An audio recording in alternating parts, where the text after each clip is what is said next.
welcome to my class. In the last video we discussed exercise 1.2 from the chapter real numbers. In this video we are going to discuss exercise 1.3 from the same chapter. And if you have not subscribed to my channel, please subscribe and do like the video if you like my class and share it with your friends. Do not forget to click the bell icon to get notifications also. If you have any doubts, you can ask that as comments. Okay, so let us start now. And the question is that root 5 is irrational. We have to show that root 5 is irrational. So, how will we prove that root 5 is irrational? For these type of questions, we have to assume that root 5 is rational. That is, we are assuming the contrary. That is, we are assuming the opposite. That is, we have to prove that root 5 is irrational, but we are assuming that root 5 is rational. So, what is definition of a rational number? It can be expressed in the form a by b, where a and b are co-primes, right? So, we can write root 5 equal to a by b, where a and b are integers and they are co-primes. Okay. So, we have to write a and b are integers and are co-prime.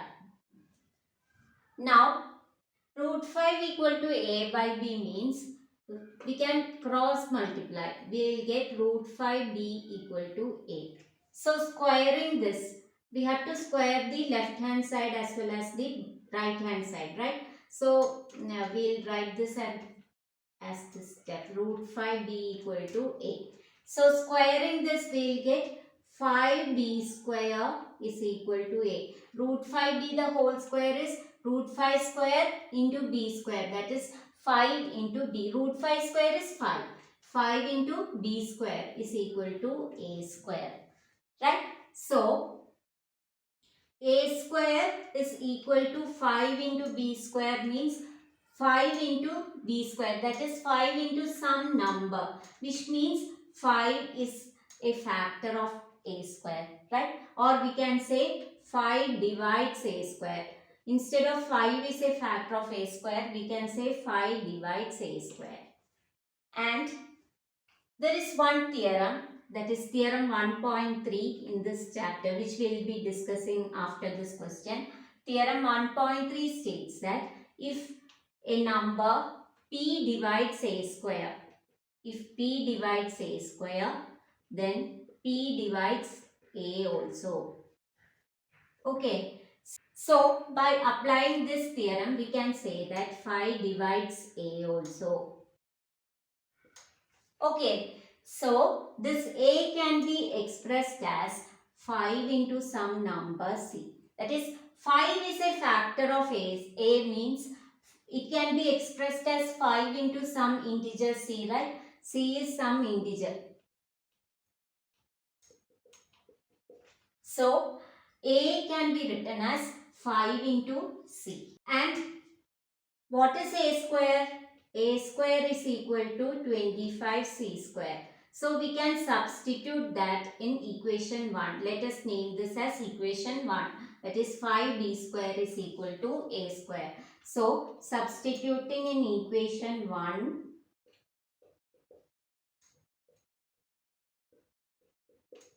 we will get, instead of a square, we can write 25c square.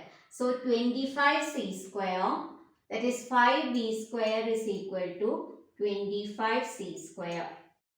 Right? So, b square is equal to 25 by 5c square, which is equal to 5c square. Which means b square is equal to 5c square, which means b square is 5 into some number. Which means this 5 is a factor of b square also, right? So, we can write 5 divides b square, which means 5 divides b. So, we got 5 divides a, that is 5 is a factor of a as well as 5 is a factor of b. which contradicts our assumption that A and B are co-primes. That is, what is the meaning of co-prime? It means that they don't have any other common factors other than 1, right? So, but we got that 5 is a factor of A as well as 5 is a factor of B. That is, there is a common factor other than 1, which is 5 for A and B. So, this contradicts our assumption that this A and B are co-primes. That is, this contradicts our assumption that root 5 is rational, which means root 5 is irrational. So we can write this contradicts that A and B are co-primes, which in turn contradicts our assumption that root 5 is rational. So root 5 is irrational. Thus proved. Okay, understood? You can pause the video and note this. Next question is prove that 3 plus 2 root 5 is irrational, and before proving that, let us prove theorem 1.3. Okay. The theorem states that let P be a prime number. If P divides A square, then P divides A, where A is a positive integer. Okay, so the theorem states if P divides A square, then P divides A. First, let us say that A, the prime factors of A are P1. So let the prime factors of A be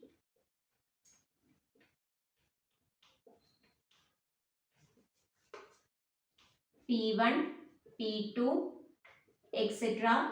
Pn, where P1, P2, etc. Pn are prime factors and they need not be distinct. That is, they can be distinct also. That is, it can be like 2, 3, 5, 7, 11.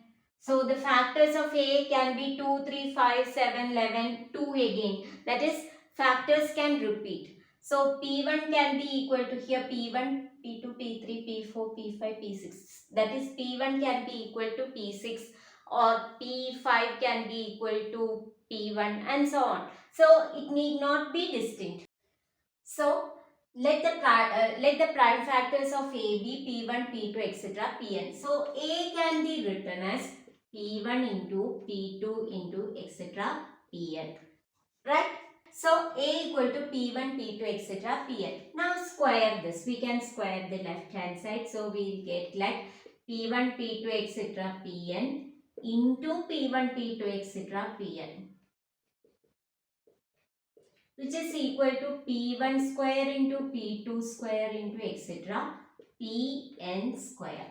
Okay, but given that P divides A square, P divides A square.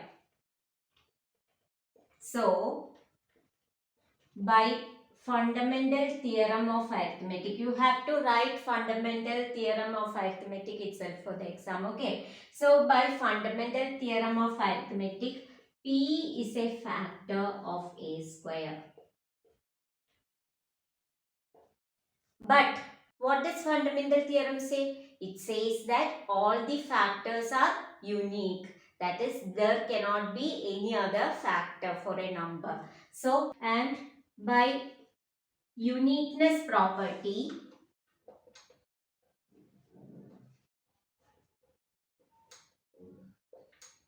of fundamental theorem of arithmetic, there cannot be any number, any factor other than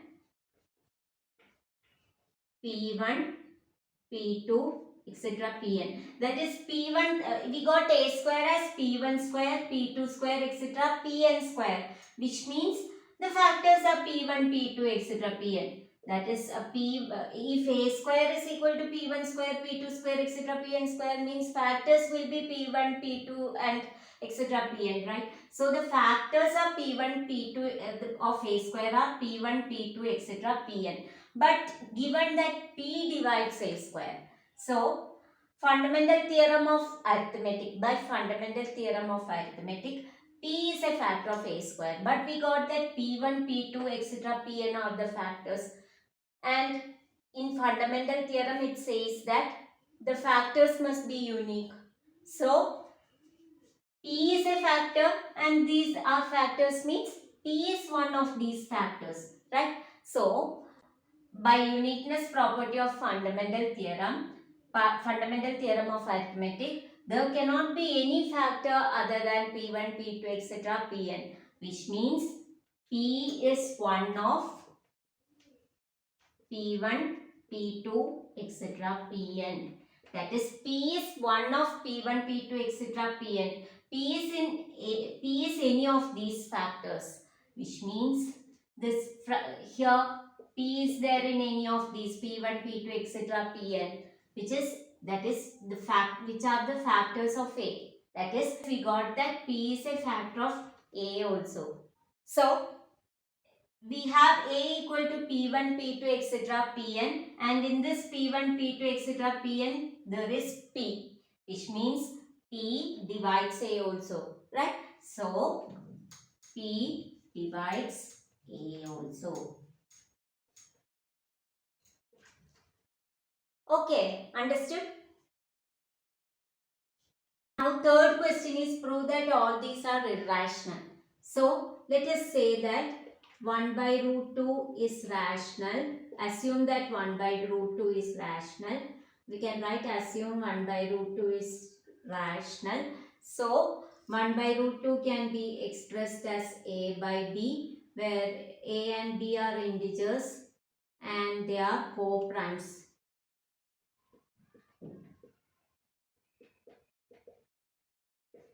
So we can cross multiply and get this as B equal to root 2A. Right? Now squaring this will get B square is equal to 2A square.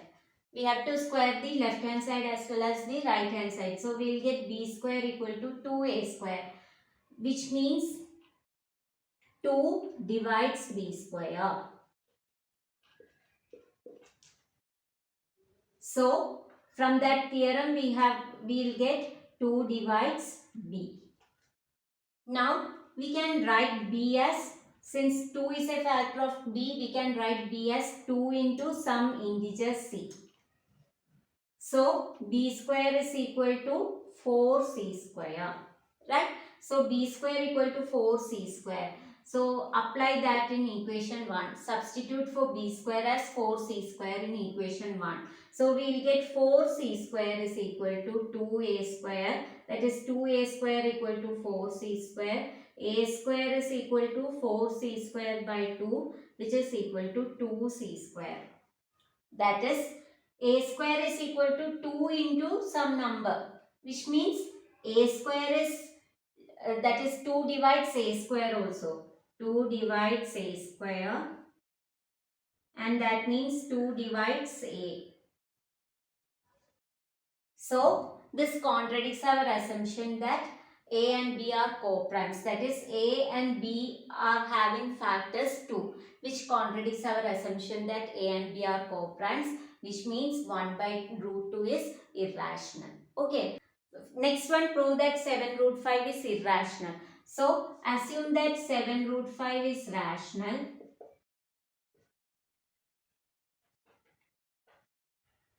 And we know that we have proved that root 5 is irrational. We have to prove that first.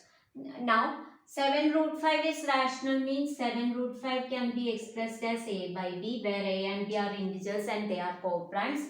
So root 5 equal to a by 7b, which is rational because division of integers is rational. So this is rational. But we know that root 5 is irrational, which means this contradicts our assumption that 7 root 5 is rational. So we have proved that 7 root 5 is irrational. Okay. Next is prove that 6 plus root 2 is irrational. So first prove that root 2 is irrational. Then assume that 6 plus root 2 is rational. So 6 plus root 2 can be expressed as a by b, where a and b are co-primes and they are integers which are co-primes. So root 2 equal to a by b minus 6, which is equal to a minus 6b by b, and since a and b are integers, this is rational. So this is rational, but root 2, we know that root 2 is irrational. That is, we are getting root 2 as a rational number. But this root 2 is irrational. This contradicts our assumption that 6 plus root 2 is rational. So 6 plus root 2 is an irrational number. Okay, understood?